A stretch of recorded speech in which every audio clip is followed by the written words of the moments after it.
চোর, এই ছোট্ট শব্দটা আজকের বাঙালি সমাজে একটি অতি পরিচিত শব্দ। নাম শুনলে মনে হয় কোনো অপরাধীর কাহিনী, কিন্তু আসলে এর মধ্যে লুকিয়ে আছে দারিদ্র্যের নির্মম বাস্তবতা এবং মানুষের প্রতি সহানুভূতির মহৎ বার্তা। যদিও পশ্চিমবঙ্গের বর্তমানে আর্থসামাজিক পরিবেশে এই চোর শব্দটির এক নিখুঁত প্রবেশ ঘটেছে।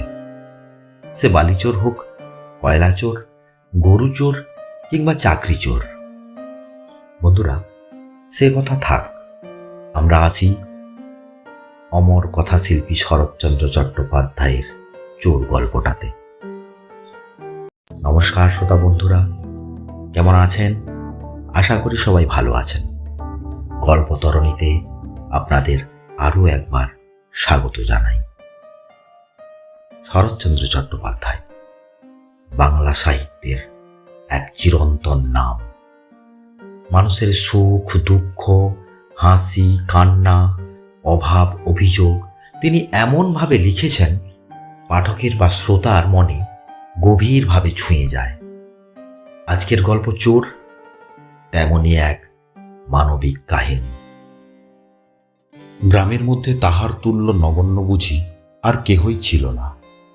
ভাঙা কুড়েঘর, কঞ্চির বেড়া, চালে তালপাতার ছাউনি, সূর্যের উত্তাপ, রাতের জ্যোৎস্না, বর্ষার জল, কিছুই তাহাতে বাধা পায় না। সবে একখানি ঘর, সংসারের আবশ্যকীয় যা কিছু তাহাতেই সম্পন্ন করিয়া লইতে হয়। রান্না, খাওয়া, শয়ন সমস্তই। সে গৃহের অধিবাসী দোলার ওই কচি ছেলেটাকে নিয়ে সংখ্যায় 7 জন। আবার বেশি বৃষ্টি হইলে সবচ্ছা গাভীটিকে নিয়ে তাহারই এক কোণে আশ্রয় দিতে হয়। শ্রীপদ ওরফে পদা এ পরিবারের অভিভাবক। রোজগার যে সে করে না তা নয়, তবে তার আয়ের বেশিরভাগ মথুর সারধেনু মদের দোকানে গিয়ে জমা হয়। গিন্নি টেপি ছেঁড়া জামার জেব হাতড়াইয়া যা কিছু সংগ্রহ করিতে পারে, ধুবড়ির দুগ্ধের বিক্রয়লব্ধ অর্থের সহিত তাহা সংসারের অনাটন মিটাইতে ব্যয় করে। পল্লীর মেয়ে মহলে এর জন্য অনেকে অনেক কথাই বলে। কান আছে, কাজেই শুনিতে হয়। কিন্তু আজ পর্যন্ত এক অদৃষ্ট ছাড়া কাহার উপর দোষ সে চাপাইতে পারে না, ইচ্ছেও করে না। তাড়াতাড়ি আঁচলটা টানিয়া লইয়া মধ্যে মধ্যে সে চোখ মুছে, তারপর হাসি মুখেই কাজে লাগিয়া যায়। পদার কাজ গোবর্দিগিরি। গরু ঘোড়ার চিকিৎসা শাস্ত্রে সে নাকি অদ্বিতীয়। আরাম করা অপেক্ষা পশু জন্মের নীচতা হইতে সে বেচারিদিগকে মুক্তিদানে সে অধিকতর যত্নশীল। এতে রোজগার কিছু যে হইত না তা নয়, তবে সংসারে স্ত্রী পুত্র খাইতে পায় না কেন তা পূর্বেই বলিয়াছি। বাল্যে শ্রীপদ এক আস্থা বলে সহিসের সহিত ছোকরা চাকরের কাজ করিত। সে লোকটার মতো চোর সে অঞ্চলে আর ছিল কিনা সন্দেহ। তার অধীনে থাকিয়া কার্যে যতটা শিক্ষা পাক না পাক, চুরি বিদ্যাটা সে বিনায়াসেই আয়ত্ত করিয়া লইয়াছিল। সে সময় বাধা দিবার কেহ না থাকায় পরিণত বয়সের সঙ্গে সঙ্গে সে দোষটা তার চরিত্রগত হইয়া দাঁড়াইয়াছিল। এটিকেও সে রোজগারের একটা পন্থা ধরিয়া লইয়াছিল। পয়সা এ পথে যত সহজে আসে, উৎকণ্ঠা ঠিক তত বা তার অপেক্ষা অনেক বেশিই থাকে।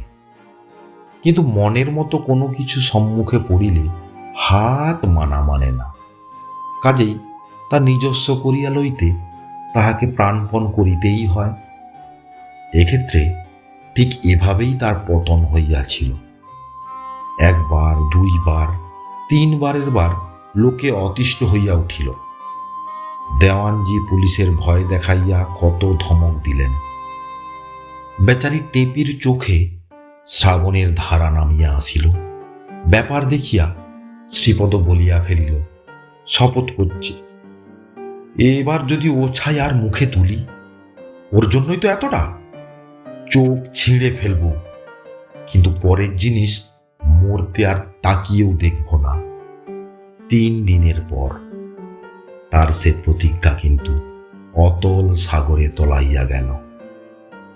মদ খাইয়া এবার এমন ঢলাঢলি করিল, পথের লোক পর্যন্ত বিস্ময়ে তার মুখের দিকে তাকাইয়া বলিল, এবার এত পয়সাও পেল কোথায়? ধরা পড়িল জমিদারের সোনার ঘড়িটা যখন পাওয়া গেল। ক্রুদ্ধ দেওয়ানজি সত্য সত্যই এবার পুলিশে লোক পাঠাইলেন। লোকে বুঝিল চোর পদার এবার আর রক্ষা নাই। যাহার জিনিস তিনি কিন্তু সব ওলট পালট করিয়া দিলেন। বলিলেন, ও ঘড়িটা আমি শ্রীপদকে দিয়ে দিয়েছি দারোগাবাবু, চুরি নয়, জিনিসটা ওর নিজস্ব। কি বলিয়া যে কৃতজ্ঞতা জানাইবে, শ্রীপদ তাহার উপযুক্ত ভাষা খুঁজিয়া পাইল না। অবাক বিস্ময়ে শুধু বৃদ্ধ জমিদার বাবুর মুখের দিকে চাহিয়া রইল। তার সে বিস্ময়ে আকুল ভাব দেখিয়া জমিদারবাবু হাসিয়া বলিলেন, বুঝলে না শ্রীপদ, ঘড়িটা দিয়ে পাপের পথ থেকে চিরকালের জন্য তোমায় আমি কিনে নিলুম। পারবে না? পারবে না এবার ভালো হতে? শ্রীপদ মুখে কিছুই বলতে পারিল না। বৃদ্ধ জমিদারের পা দুটি আঁকড়াইয়া ধরিয়া অনেকক্ষণ নীরবে পড়িয়া রহিল। সেদিন ভোরে জমিদারের পাইক আসিয়া হাঁকাহাঁকি জুড়িয়া দিল, এই পদ্মলোচন, ওরে ও হতভাগা পদা, ঘরে আছিস না মরেছিস? আশেপাশের কুঁড়ে হইতে একসঙ্গে অনেকগুলি উৎসুক চক্ষু প্রতীক্ষায় স্থির হইয়া রহিল। মৃদু গুঞ্জনের কানাকানি ক্রমশ স্পষ্ট হইতে স্পষ্টতর হইয়া সবার মনে শ্রীহীন ভাষাটা তাদের স্বামী স্ত্রীর কর্ণে তিক্ত রস ছড়াইতে এতটুকু কাল বিলম্ব করল না। পড়শি নাপিত বউ মুখ বাড়াইয়া বলিল, কেন গা এত ডাকাডাকি? ভদ্রলোক আবার বুঝি কিছু হাতিয়েছেন? এবার আর অমনি নয়, পুরো বছরের নেমন্তন্ন, ওই জেল থানায়, বুঝলে? পদ রক্তচক্ষু ঘুরাইয়া বলিল, কারুকে বলতে হয় না। নাপিত বউ হাসিয়া বলিল, তবে বুঝি শহরে এক দোকান খুলতে ডেকেছেন? এমন বিশ্বাসী লোক তো আর পাবেন কোথায়? দেশে তো নাই। তা দেখো গো দোকানি মশাই, মিশি আর আলতা তোমার দোকান থেকেই এবার কিনবো, এই কথা দেওয়া রইল, কিছু সস্তা করে দিও। কথার ধারে বুকের পাঁচড়াগুলো পর্যন্ত যেন ভাঙিয়া পড়িল। শ্রীপদ কোনো রকমেই আর মাথাটা উঁচু করিয়া তুলিয়া রাখিতে পারিল না। স্বামী বাহির হইয়া গেলে টেপি হতাশভাবে বিছানার উপর উপুড় হইয়া পড়িয়া রইল। ক্রুদ্ধ অশ্রুবেগ আরও কি থামাইয়া রাখা যায়? ছেঁড়া কাঁথাখানির নিম্ন হইতে কন্যা চাপা হাঁপাইয়া উঠিয়া বলিল, আহ, ছাড়ো না মা, সরে শো, লাগে না? টেপি ক্রুদ্ধ কণ্ঠে গর্জিয়া উঠিল, তোরা মর, মর সবাই, আমি জুড়োই, এ হাভাতের ঘরে ছেলেপুলে কেন জন্মান? অখণ্ডকালের ক্ষুদ্র একটু সময় 8 ঘন্টা হেলায় কাটিয়া গেল। দোলার কোলের ছেলেটা কাঁদিয়া উঠিল। টেপি ধীরে ধীরে তাকে উঠাইয়া মাই দিতে বসিল।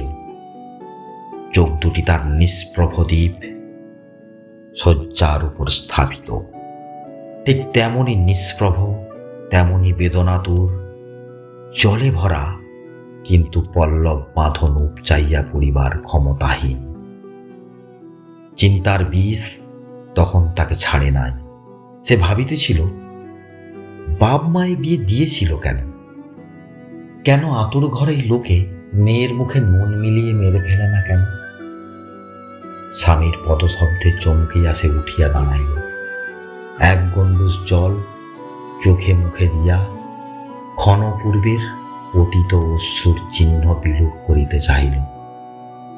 তারপর প্রদীপটা উজ্জ্বল করিয়া দিয়া স্বামীর আগমন প্রতীক্ষার উদগ্রীব হইয়া রহিল। শ্রীপদ উদ্ভ্রান্তের মতো টলিতে টলিতে গৃহে প্রবেশ করিয়া বলিল, শুনেছ টেপু, বাবু 1000 টাকার চেক বিশ্বাস করে আমার হাতে ছেড়ে দিয়েছেন। কাল শহরে গিয়ে ব্যাংক থেকে ভাঙিয়ে নিয়ে আনতে হবে। বিশ্বাস করবার কি এ কথা? হাতে পেয়েও আমি কিন্তু ভাবছি এটা সত্যি তো নয়, স্বপ্নও নয়। আরো আরো উদ্ভুটে খেয়াল। দেখতে দেখতে মুখটা শোকে আমি মাতাল হয়েছি কিনা। সারাদিনে এক ফোঁটাও, সারাদিনই বা কেন, সেই দিন থেকে আজ পর্যন্ত কই মনেও পড়ে না। তবু কেন? কথাটা শেষ করিতে সে পারিল না। জিজ্ঞাসুভাবে পত্নীর মুখের দিকে চাহিয়া হাঁ করিয়া দাঁড়াইয়া রহিল। টেপি কিছুই বুঝিয়া উঠিতে পারিল না। উদ্ভ্রান্ত ভাবেই স্বামীর মুখের দিকে সে চাহিয়া রহিল। খানিক পরে নিজে নিজেই শমিত হইয়া শ্রীপদ বলিল, কথাটা সত্যি টেপু, এই দেখো না তার প্রমাণ। এই দেখ, লেখা রয়েছে 1000 টাকা।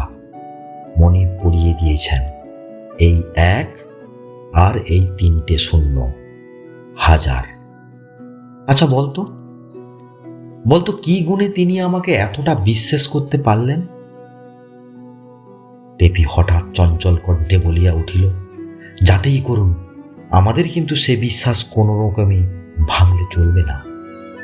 নিশ্চয়ই শুনেছ, তার নিজের টমটম আর যে কোনো ঘোড়া আমি নিয়ে যেতে পারব। ভোরের পাখি ডাকার সঙ্গে সঙ্গে আমায় রওনা হতে হবে, নইলে ঠিক সময়ে পৌঁছতে পারবো না। তাই নিজের গাড়ি পর্যন্ত তিনি ছেড়ে দিয়েছেন।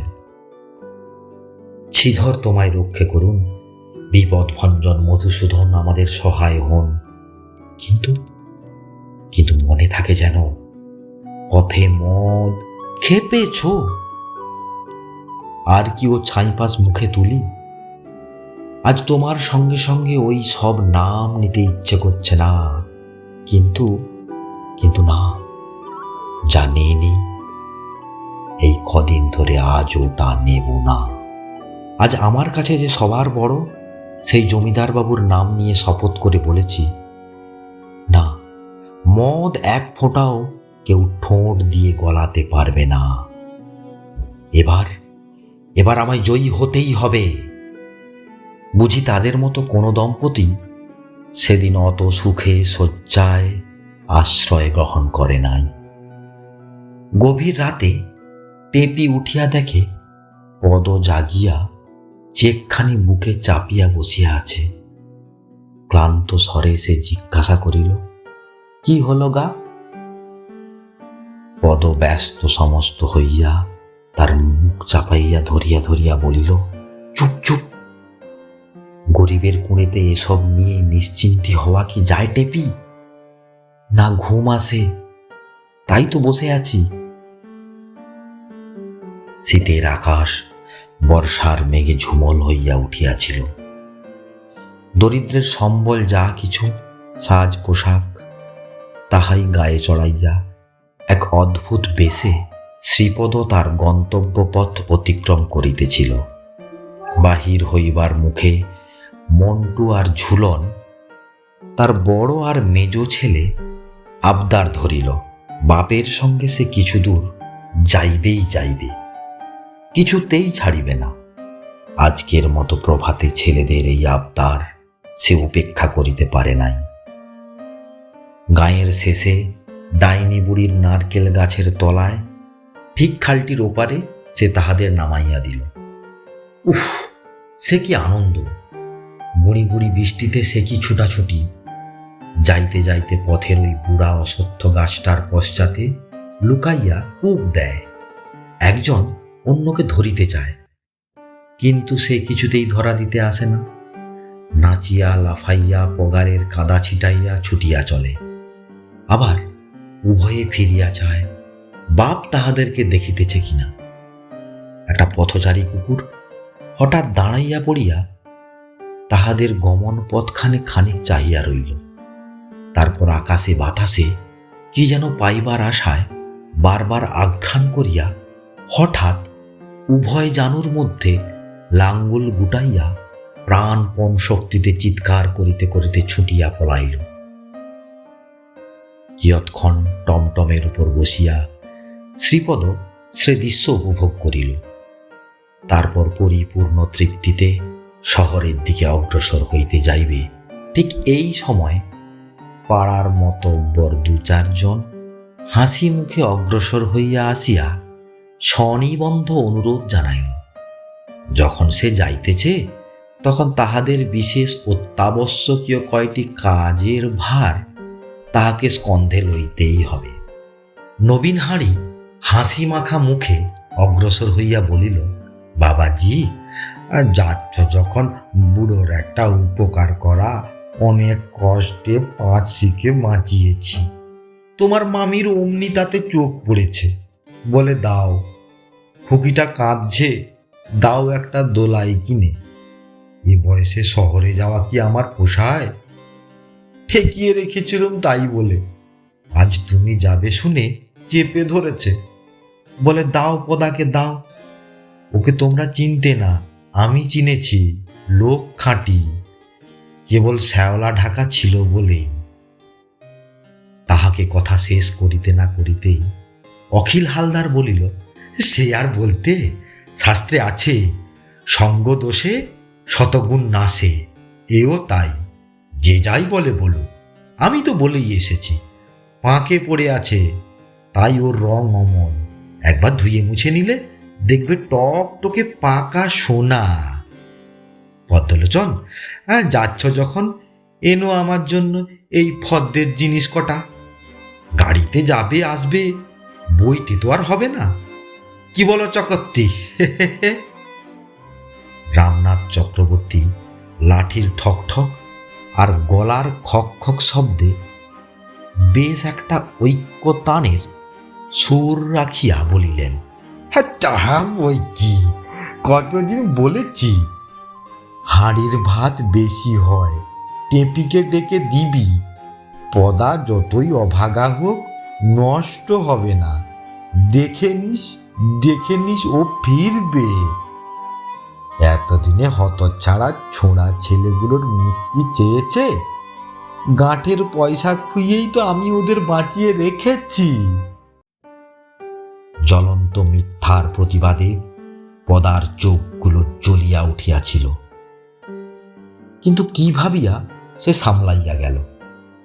চক্রবর্তী এবার নিজের পায়ের ধুলা নিজের হাতে তুলিয়া বেশ করিয়া পদার মাথায় মাখিয়া দিলেন, বলিলেন, এই তোর রক্ষা কবচ, এরই জোরে সকল আপদ বিপদ কেটে যাবে তোর।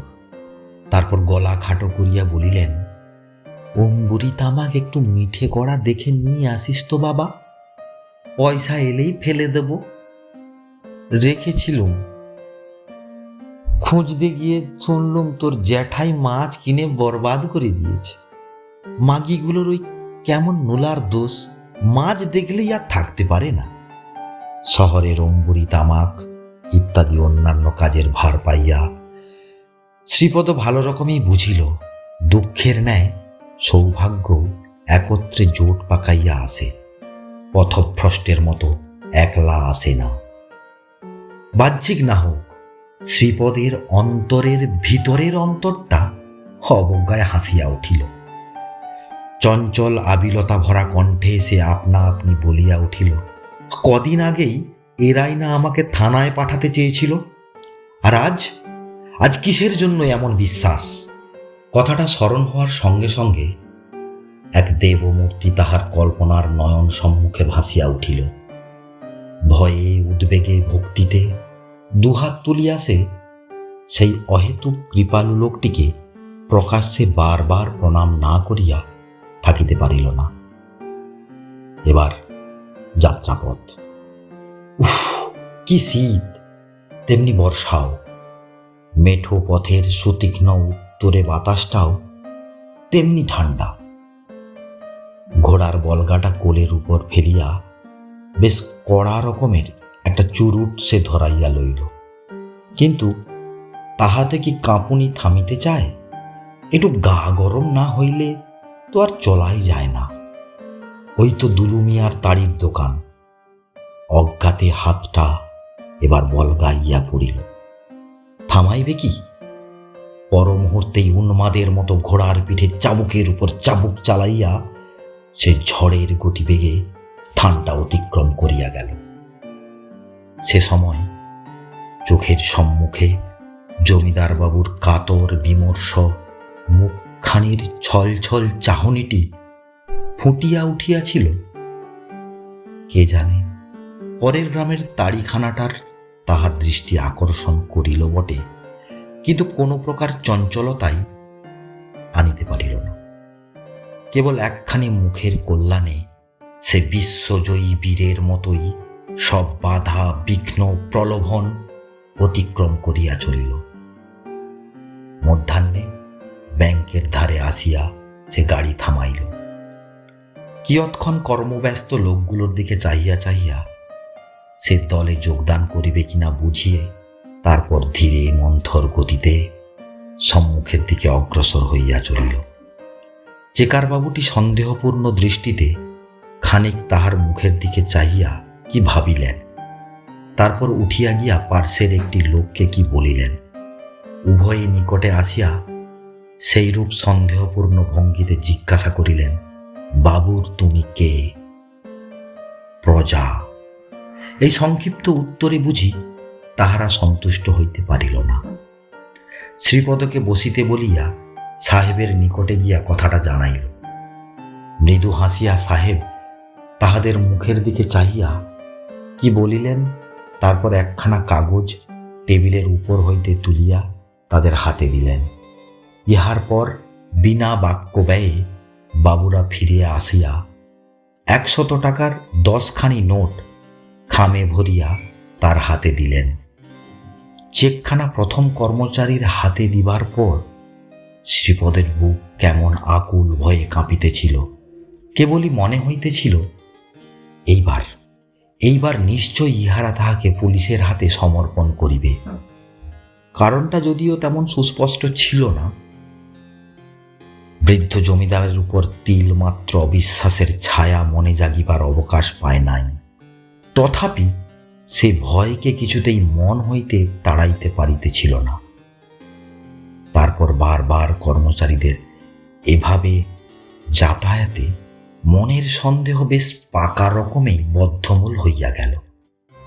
ইচ্ছা হইল ছুটিয়া সে স্থান ত্যাগ করিয়া পলাইয়া যায়, কিন্তু দ্বারের নিকট সশস্ত্র প্রহরী ও পুলিশ পদাতিক দেখিয়া বুকে সে জোর আর করিতে পারিল না। ঝুপ করিয়া সম্মুখের একটা কাষ্ঠাসনে বসিয়া পড়িল। পরে কর্মচারী যখন ইঙ্গিতে ডাকিয়া তাহাকে হাতে নোট বোঝাই খামটি দিল, তখন নিজের চক্ষু কর্ণকে সে বিশ্বাস করিতে পারিল না। বিভ্রান্তভাবে বলিয়া উঠিল, আমি শ্রীপদ।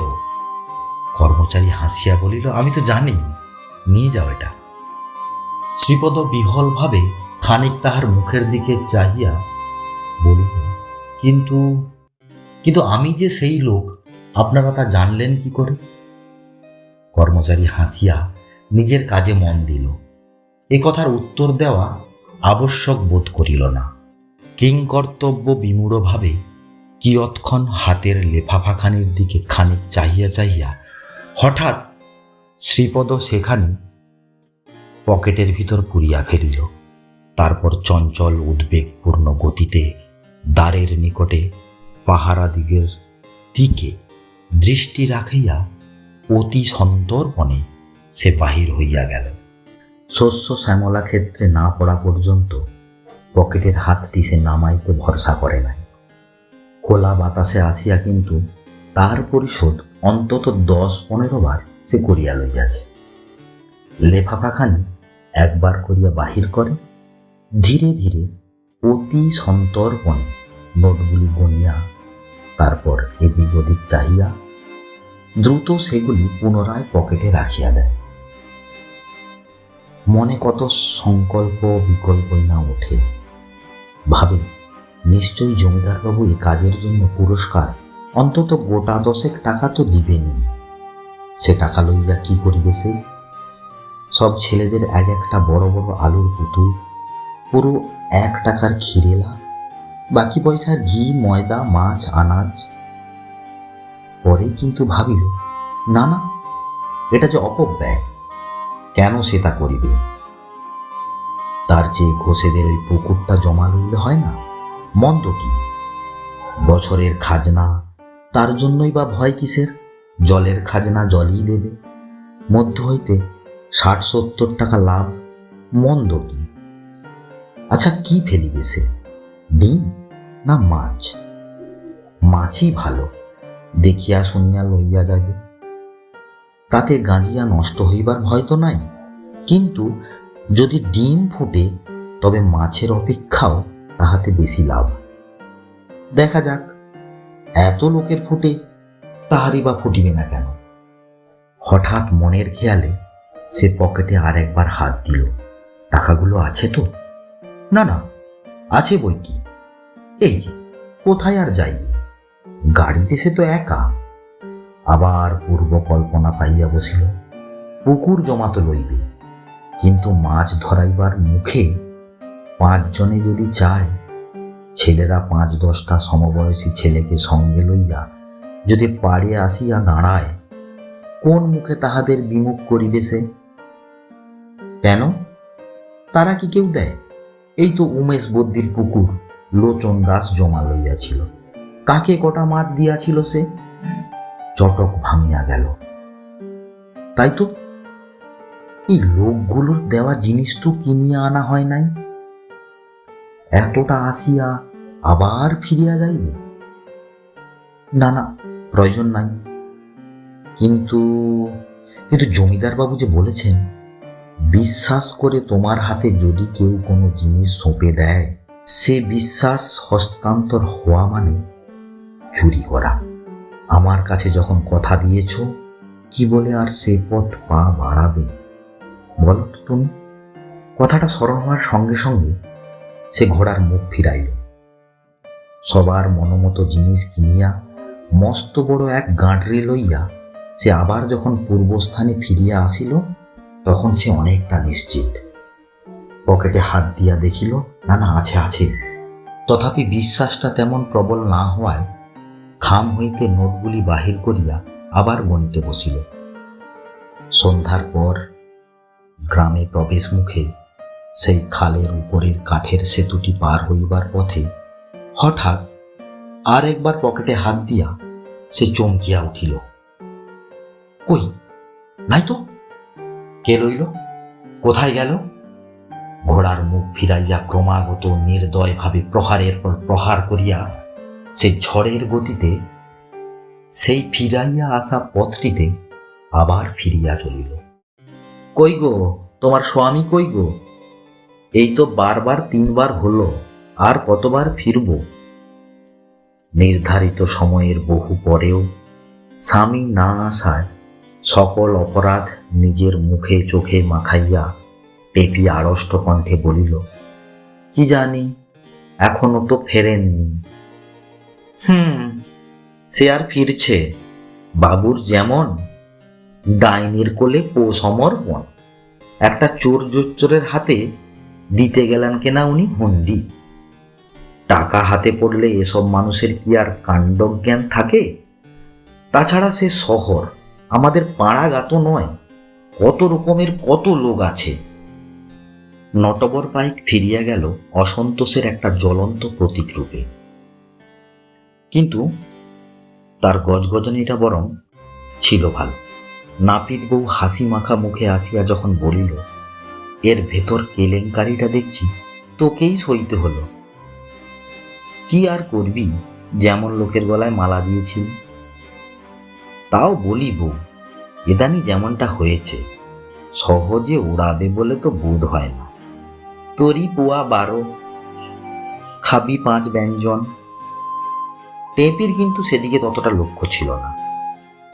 নটবরের শেষের কথাগুলো তাহাকে অভিভূত করিয়া ফেলিয়েছিল। তাই তো, এ কথাটা তো ভাবা হয় নাই। এতক্ষণ মাতাল স্বামীর ঘাড়েই সকল দোষ চাপাইয়া সে মনে মনে তাহাকে কতই না গালাগালি করিয়াছে, কিন্তু তখন স্বপ্নেও তো ভাবে নাই এও হওয়া সম্ভব। জোচ্চোর খুনের হাতে পড়িয়া স্বামী রিক্ত সর্বশান্ত, এমনকি উফ, না না না না, সে কথা সে ভাবিতেও পারে না। অস্থির কণ্ঠে সে বলিয়া উঠিল, হ্যাঁ দিদি, সেখানকার খুনে বদমাইশেরা শুনেছি নাকি বড় ভয়ানক। যদি যদি তারা, তুমিও যেমন, অমন লোককে ধম্মেও ছোবে না, সেও প্রাণের ভয় করে। কথাটা বলার সঙ্গে সঙ্গে তাচ্ছিল্য ভঙ্গিতে হাত মুখ নাড়িয়া প্রতিবেশিনী গৃহত্যাগ করিল। হতভম্বের মতো টেপি সম্মুখের পথের দিকে চাহিয়া বসিয়া রহিল।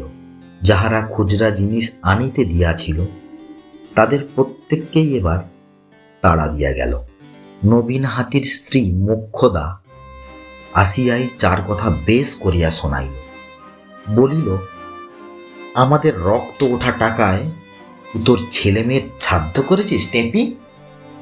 ব্যাকুল কণ্ঠে টেপু বলিল, ফেরেনি দিদি, এলেই পাঠিয়ে দিচ্ছি, নিজে নিয়ে যাব এবং বুঝিয়ে দিয়ে আসব। যাবে? কোন মুখে আর যাবে? টাকাগুলো ছেড়াদ্ধ করে এসে? টেপি একটা প্রতিবাদ পর্যন্ত করিতে পারিল না। নির্জীবের মতো সেইখানেই বসিয়া রহিল। খানিক পরে হঠাৎ ঝড়ের মতো ছুটিয়া আসিয়া নাপিত বউ বলিল, তুই কেমন লোক বলতো? স্বামী গলায় দড়ি দিয়ে মরল আর তুই কিনা শেকড় গেড়ে বসে আছিস? মা গো মা, আজকালকার এই ছোট জাতের মেয়েগুলোকে দেখলে গা কেমন করে। কি রক্ষেটা পেয়েছি, বাপ রে বাপ! আর একটু হলেই তো তার পা দুটো মাথায় ঠেকছিল আর কি। হাঁ করে কি দেখছিস? বিশ্বাস হলো না বুঝি? দেখ গে যা ওই অসত্য গাছে সত্যি কি মিছে। সত্যি এমনই বাপে আমায় জন্ম দেয়নি যে মিথ্যে মুখ দিয়ে বেরোবে। শুধু বার তিনেক একটা অব্যক্ত শব্দ উচ্চারণ করে টেপি স্থির হইয়া গেল। নাপিত বউ বলিল, ও মা, এ আবার কি কাণ্ড? কে জানে বাপু, কত ভিটকিলমি আছে। মাগির ভিড়মি টিরমি যাওয়ার অভ্যাস আছে একই। আগে জানলে কেই বা আসতো। ভাবলুম এত বড় বিপদটা থেকে বাঁচলুম, যাই দিয়ে গিয়ে আসি একবার খবরটা। তা মিনসে যা বলে তা ঠিকই বলে। মরিস নিজের 5 ঝঞ্ঝাটে, কাজ কি পরের হাঙ্গামে। বৃদ্ধ জমিদারের নিকট সহিস আসিয়া একটা লেফাফা দিয়া বলিল, কোচ বাক্সের নিচে পড়েছিল বাবু, গাড়ি সাফ করতে গিয়ে কুড়িয়ে পেয়েছি। পরম আগ্রহে জমিদার বাবু সেখানে নিজের বুকের মধ্যে চাপিয়া ধরিয়া রোগীর শুশ্রূষারত লোকটির দিকে ফিরাইয়া বলিলেন, দেখলেন ডাক্তারবাবু, আপনাদের চেয়েও আমি বেশি গুণীন কিনা। এবার পাপ করে নয়, বদনাম নিজের নামের সঙ্গে জড়িয়ে যাবার ভয়েই ও গলায় দড়ি দিয়েছিল। দেখুন দেখুন, যেমন করে পারেন ওকে বাঁচাতে হবে। একটা আত্মনিঃশ্বাস ফেলিয়া রোগী ঠিক সেই সময় চোখ তুলিয়া চাহিল, তারপর আকুল কণ্ঠে বলিল, আমি আপনার নাম ডুবিয়ে দিয়েছি বাবু, আমি চুরি করেছি। হর্ষোৎফুল্ল কণ্ঠে জমিদার বাবু বলিলেন, কে বলল? এই দেখ, এই দেখ সেই নোট, এগুলো তোমার, সব সব তোমার। তন্ময় দৃষ্টিতে শ্রীপদ খানিক সেগুলির দিকে চাহিয়া রহিল, তারপর ফিকে হাসিয়া বলিল, এখন আর বৃথা লোভ, আমি পারের পথে চলেছি।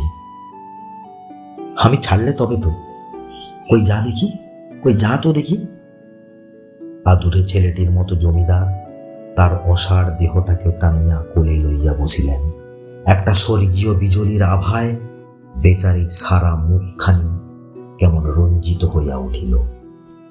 আবেগ চঞ্চল কণ্ঠে জমিদার ডাকিলেন, ডাক্তার, ডাক্তার! ডাক্তার মৃদু হাসিয়া বলিল, আমার চেয়েও ওর বড় ডাক্তার আপনিই রয়েছেন বাবু। এখন আর ভয় নেই। বেচারি এ যাত্রা ফিরল। শরৎচন্দ্র আমাদের চোখে আঙুল দিয়ে দেখিয়েছেন মানুষ জন্মগতভাবে অপরাধী নন। আমাদের এই সমাজ, বেকারত্ব আর অভাব অনটন তাকে অপরাধের পথে ঠেলে দেয়। এই গল্প সমাজের প্রতি আমাদের দায়িত্বের কথাও মনে করিয়ে দেয় যে অপরাধকে ঘৃণা করো, কিন্তু অপরাধীকে নয়।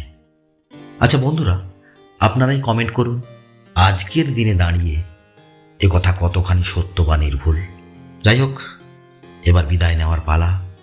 সবাই ভালো থাকবেন, সুস্থ থাকবেন।